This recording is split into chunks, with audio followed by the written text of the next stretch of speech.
Dublin's FM4. It is the Strawberry Alarm Clock, and we can now beam into the hotel room of Evanna Lynch. Good morning. Good morning. Thank you for being in my hotel room. Well, virtually, yes. You're on the move. Where are you heading to? So I'm just here in Dublin, and I've been doing some of the book festivals. So I did Cheltenham, I did Henley, I'm doing Yeovil. Just kind of around the UK and Ireland stuff, things like that. So the book is called The Opposite of Butterfly Hunting. Of course, now I presume for any Harry Potter fans like myself, it's obvious who you are. But for anybody else who isn't, if like there is one guy here in the office who's never seen any Harry Potter, it's not me. It's not. No. Everybody else knows you because from being you'd be most famous for that. Yeah, of course. Yes. For Luna. Yes. It tends to follow me around. It pops up now and again. Of course, yeah, and I suppose I don't look all that different. I've kind of kept the same hair and everything. So, and new generations are discovering it. So I'm constantly meeting people they're kind of having their Harry Potter phase now. But yeah, it's kind of, I don't mind it because I played a nice character. I'm really grateful that it's a character that people like, you know. So if it was a bad character, you'd be shy away from it? I'd probably, be more nervous in public, more anxious. I just mean that I tend to attract like nice people, quite shy people who maybe felt like they didn't fit in at school, that kind of thing. So yeah, like I love talking to those kind of people because I really relate to them.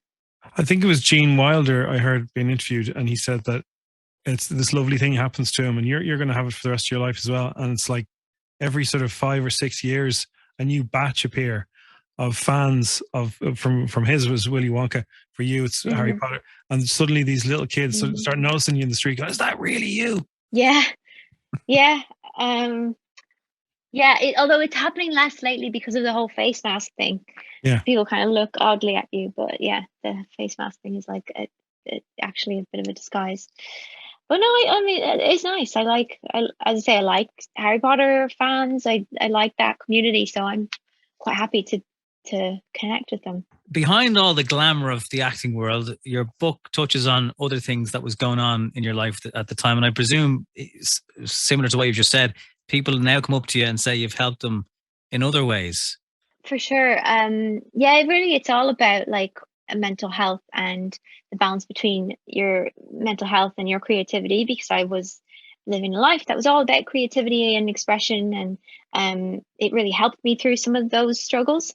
Like I wrote it as well to kind of deconstruct the fairy tale, because that has been the myth that has built up around my story, because I have shared my story before, where this idea that you got Harry Potter and everything was great, and like that made it all worth it, you know. And I just think that's a very simplistic way of talking about mental health, about eating disorder recovery, and I didn't like that my story had become garbled, and I just really wanted to set the record straight and kind of put everything I know on this subject into words, into a book. And so the eating disorder began way before you got the audition. Is that right? Oh yeah, well, yeah, several years before, when I was about 11, and I didn't get that job until I was 14. So I'd been through recovery.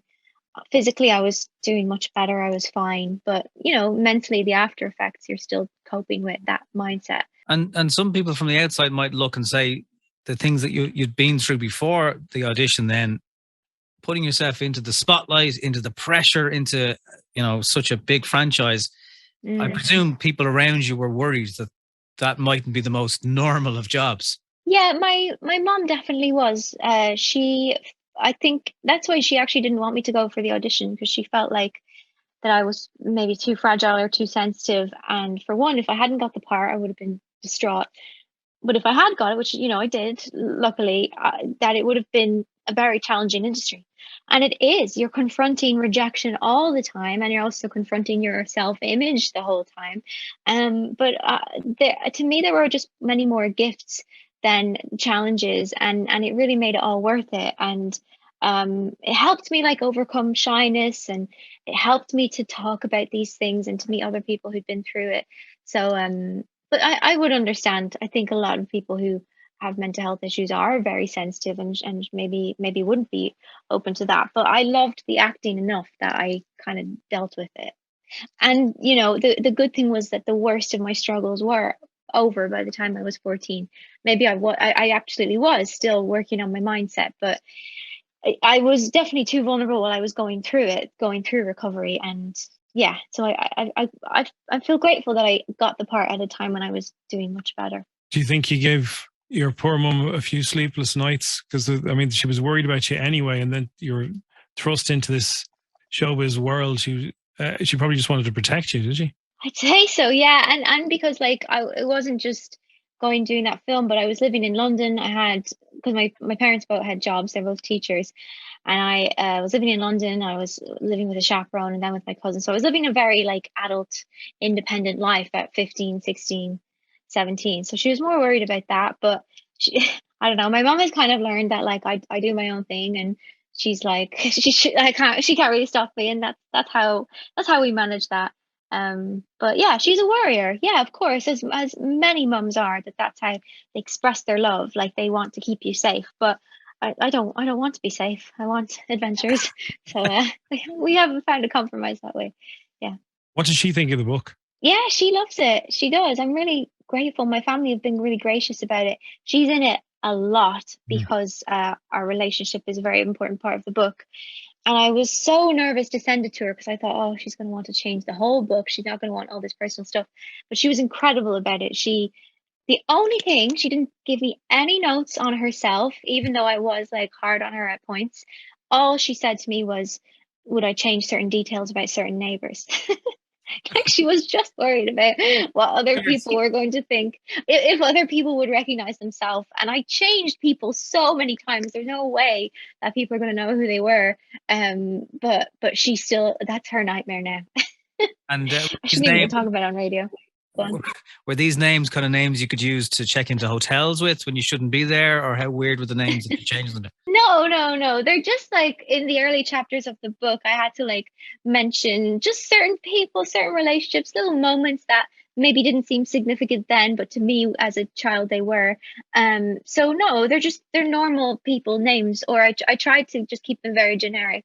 That's the thing with a memoir. Like you have to remember, you want your relationships to survive this book, so you have to be respectful of those people, what they need. But yeah, there's a few people who I'm like, oh, I'm never going to see them again, so it's probably fine.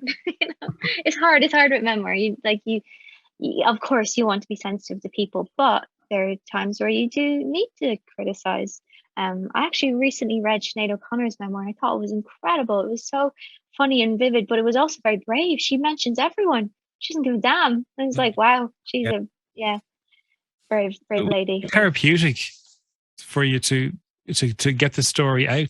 Yeah, it more liberating. Yes, it was. I think writing the book, I realized, oh, I've healed from this. This is the past, and the fact that like there is a lot of humor in the book, and I think the fact when you can laugh at painful moments of the past, that's when you know, cool, I'm good. I've sorted all this out.